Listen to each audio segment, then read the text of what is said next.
Morning friends, आप सभी का श्री कृष्णा क्लासेज कादीपुर के यूट्यूब चैनल पर हार्दिक स्वागत है। आज हम आप सबके बीच में 3 दिसंबर 2024 के करंट की प्रश्नों की श्रृंखला को डिस्कस करेंगे। आप सभी यदि चैनल पर नए हैं तो चैनल को सब्सक्राइब करें। अगर वीडियो पसंद आए तो लाइक करिए, ज़्यादा से ज़्यादा लोगों के पास शेयर करिए। चलिए शुरू करते हैं। सबसे पहले हम कल के प्रश्नों का रिवीजन करेंगे, उसके बाद आज के प्रश्नों की श्रृंखला को शुरू करेंगे। तो कल के दिन के हमारे प्रश्न थे, हाल ही में WTO के महानिदेशक किसे फिर से चुना गया? तो यहाँ पर नागोजी ओंकाजी इबेला जो कि नाइजीरिया की हैं। किस देश में प्रधानमंत्री मोदी जी को नवंबर 2024 में अपने देश का सर्वोच्च सम्मान से ऑर्डर ऑफ एक्सीलेंस से सम्मानित किया गया? तो यहाँ पर गुयाना हो जाएगा। हाल ही में Syed Modi international badminton tournament में PV सिंधु ने कौन सा मेडल जीता? तो इन्होंने महिला एकल में गोल्ड मेडल जीता है। ठीक है, महिला एकल में गोल्ड मेडल जीता है PV सिंधु ने। हाल ही में किसे 2024 फाइजर पुरस्कार से सम्मानित किया गया? तो बिहारी मुखर्जी को। हाल ही में कौन संयुक्त राष्ट्र शांति स्थापना आयोग में पुनः निर्वाचित हुआ? तो अपना देश भारत। हाल ही में NSDI के MD और CEO के रूप में किसे नियुक्त किया गया? तो यहाँ पर सही जवाब हो जाएगा विजय चंडोक। हाल ही में कहाँ पर महाबोधि उत्सव शुरू हुआ? तो यहाँ पर मध्य प्रदेश में शुरू हुआ महाबोधि उत्सव। हाल ही में पुस्तक Tipu Sultan the saga of the Mysore interregnum नामक पुस्तक किसने लिखा है? तो यहाँ पर विक्रम संपत के द्वारा इसको लिखा गया है। अगला प्रश्न है, हाल ही में किसे संयुक्त राष्ट्र वैश्विक उत्कृष्टता पुरस्कार के लिए सम्मानित किया गया? तो डॉक्टर बसंत गोयल को। हाल ही में UNCCD पार्टियों के सम्मेलन का 16वां सत्र कहाँ शुरू हुआ? तो यहाँ पर जवाब हो जाएगा रियाद में। हाल ही में भारत ने किस देश के साथ नौसेना के लिए इलेक्ट्रिक प्रोपल्सन सिस्टम को डिजाइन करने के लिए समझौता किया? तो भारत ने ब्रिटेन के साथ समझौता किया है। हाल ही में किस राज्य सरकार द्वारा संपूर्ण मवेशी आबादी को कवर करने के लिए बीमा योजना शुरू की जाएगी? तो यहाँ पर सही जवाब हो जाएगा केरल। तो आइए अब आज के प्रश्नों की श्रृंखला को शुरू करते हैं। आज के दिन का हमारा पहला प्रश्न है, हाल ही में राष्ट्रीय प्रदूषण नियंत्रण दिवस कब मनाया गया? तो यहाँ पर सही जवाब हो जाएगा 2 दिसंबर को मनाया जाता है प्रत्येक साल राष्ट्रीय प्रदूषण नियंत्रण दिवस। तो राष्ट्रीय प्रदूषण नियंत्रण दिवस 1984 में भोपाल गैस त्रासदी की याद में मनाया जाता है। इस दिन का उद्देश्य प्रदूषण नियंत्रण के महत्व को समझना और पर्यावरण की सुरक्षा के प्रति जिम्मेदारी और जागरूकता को बढ़ाना है। तो भोपाल गैस त्रासदी 2 दिसंबर 1984 को हुई थी, जब यूनियन कार्बाइड फैक्ट्री में मिथाइल आइसोसाइनाइड नामक गैस लीक हो गई थी। इस हादसे में करीब 20,000 लोग प्रभावित हुए थे और हजारों लोग मारे गए थे। यह दिवस 1993 में मनाया जाना शुरू किया गया। ठीक है, इसको आप लोग याद ध्यान में रखिएगा।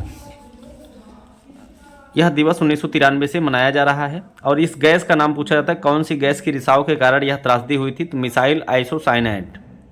अंतर्राष्ट्रीय सुनामी उन्मूलन दिवस भी मनाया जाता है 1 दिसंबर को। विश्व कंप्यूटर साक्षरता दिवस मनाया जाता है 2 दिसंबर को और अंतर्राष्ट्रीय कंप्यूटर साक्षरता दिवस मनाया जाता है 30 नवंबर को। और 1 दिसंबर को मनाया गया है विश्व एड्स दिवस के रूप में। तो यहाँ पर कंप्यूटर सुरक्षा दिवस मनाया जाता है 30 नवंबर को और कंप्यूटर साक्षरता दिवस 2 नवंबर को। इसको आप लोग ध्यान में रखिएगा। आइए कंप्यूटर से जुड़े हुए कुछ हम आज जो है फैक्ट्स को देखते हैं। ये आपके एग्जाम में पूछा जाता है। भारत में सुपर कंप्यूटर का जनक विजय भटकर को कहा जाता है। भारत का पहला सुपर कंप्यूटर परम 8000 है। परम Pravega Indian institute of science Bengaluru द्वारा बनाया गया है। IISc बेंगलुरु के द्वारा बनाया गया है परम प्रवेगा। विश्व का सबसे शक्तिशाली सुपर कंप्यूटर फ्रंटियर है जो कि अमेरिका का है। परम कामरूप IIT गुवाहाटी ने बनाया है। परम पोरुल NIT तिरुचिरापल्ली ने बनाया है। परम शक्ति IIT खड़गपुर ने बनाया है। परम गंगा IIT रुड़की ने। परम अनंत IIT गांधीनगर। भारत का पहला स्वदेशी मोबाइल ऑपरेटिंग सिस्टम भार OS है जिसको IIT मद्रास ने बनाया है। रक्षा मंत्रालय ने कंप्यूटर में अब माइक्रोसॉफ्ट ऑपरेटिंग सिस्टम की जगह माया ऑपरेटिंग सिस्टम इस्तेमाल करेगा। ठीक है, रक्षा मंत्रालय के द्वारा किया जाएगा माइक्रोसॉफ्ट OS की जगह माया OS। आइए अगला प्रश्न देखते हैं। अगला प्रश्न है, हाल ही में अंतर्राष्ट्रीय क्रिकेट परिषद ICC के अध्यक्ष का पदभार किसने संभाला? तो यहाँ पर सही जवाब हो जाएगा जय शाह। तो जय शाह जो है अभी ICC के सबसे युवा अध्यक्ष के रूप में पदभार संभाले हैं और इनकी घोषणा जो है बहुत पहले की जा चुकी थी। अब ये ग्रेग पार्कले की जगह ICC के अगले अध्यक्ष बन गए हैं। इन्होंने 1 दिसंबर को पदभार संभाल लिया है। तो सबसे युवा अध्यक्ष बने हैं, मात्र 36 साल की उम्र में इन्होंने इनको जो है अध्यक्ष बना दिया गया है। इसके पहले 4 भारतीय आईसीसी के अध्यक्ष बन चुके हैं, जैसे कि जगमोहन डालमिया, शरद पवार, शशांक मनोहर, एन श्रीनिवासन। बात करते हैं आईसीसी की, तो इंटरनेशनल क्रिकेट काउंसिल इसका फुल फॉर्म होता है। स्थापना 1909, मुख्यालय दुबई में, और इसके सीईओ हैं वर्तमान में जियोफ इलार्डिस, जो कि ऑस्ट्रेलिया के रहने वाले हैं। ये सभी चीज़ें आपको ध्यान में रखना है। अगला प्रश्न देखते हैं, हाल ही में किस राज्य में खेल महाकुंभ 2024 का उद्घाटन किया गया? तो यहाँ पर सही जवाब हो जाएगा उत्तराखंड। तो किस जो है उत्तराखंड में खेल महाकुंभ की शुरुआत 1 दिसंबर को हुई। वहाँ के मुख्यमंत्री पुष्कर सिंह धामी के द्वारा जो है, और वहाँ के युवा कल्याण और मंत्री जो हैं पीआरडी और खेल मंत्री रेखा आर्य ने जो है इसका शुभारंभ किया है मशाल जला करके, आप देख सकते हैं चित्र के माध्यम से। और महाकुंभ का मेला कहाँ लग रहा है? तो इस बार लग रहा है प्रयागराज में।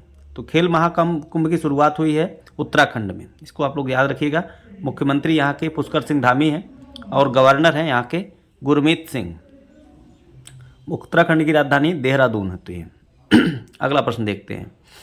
अगला प्रश्न है, हाल ही में उत्तर प्रदेश का 76वां जिला कौन सा घोषित किया गया? तो यहाँ पर सही जवाब हो जाएगा महाकुंभ मेला। महाकुंभ मेला उत्तर प्रदेश का 76वां जिला बना है, और यह एक तरह से अस्थायी जिला है। ठीक है, उत्तर प्रदेश सरकार ने 2025 के प्रयागराज के महाकुंभ क्षेत्र को नया जिला घोषित किया है। इस महाकुंभ मेला जनपद के नाम से जाना जाएगा। इसे जो है महाकुंभ मेला जनपद के नाम से जाना जाएगा। यह उत्तर प्रदेश का 76वां जिला होगा। 4 तहसीलों वाली इस जिले में 67 गांव होंगे।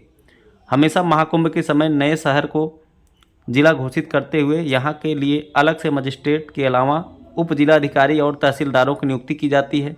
ऐसे ही जनवरी 2025 में लगने वाले महाकुंभ को देखते हुए नए जिले का यहाँ पर गठन किया गया है। ठीक है, तो यहाँ पर 76वां जिला महाकुंभ मेला हो जाएगा। ये अस्थायी होगा, ये कुंभ मेले के दौरान ही यहाँ पर यह एक्टिव रहेगा। अगला प्रश्न देखते हैं। अगला प्रश्न है, दिसंबर 2024 में भारत और किस देश के बीच हरिमऊ शक्ति सैन्य अभ्यास हुआ?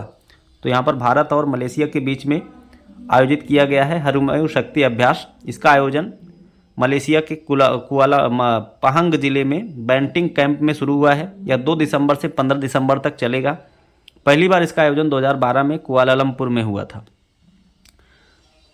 और अभी जो है समुद्र शक्ति अभ्यास का आयोजन, समुद्र लक्ष्मण अभ्यास का आयोजन विशाखापट्टनम में हुआ है। उदार शक्ति, यहाँ पर उधार नहीं होगा, उदार शक्ति अभ्यास का आयोजन 2024 में मलेशिया में हुआ है। इसको आप लोग ध्यान में रखिए। तो मलेशिया के बीच और भारत के बीच में 3 अभ्यास होते हैं, हरिमऊ, उदार शक्ति और समुद्र लक्ष्मण अभ्यास।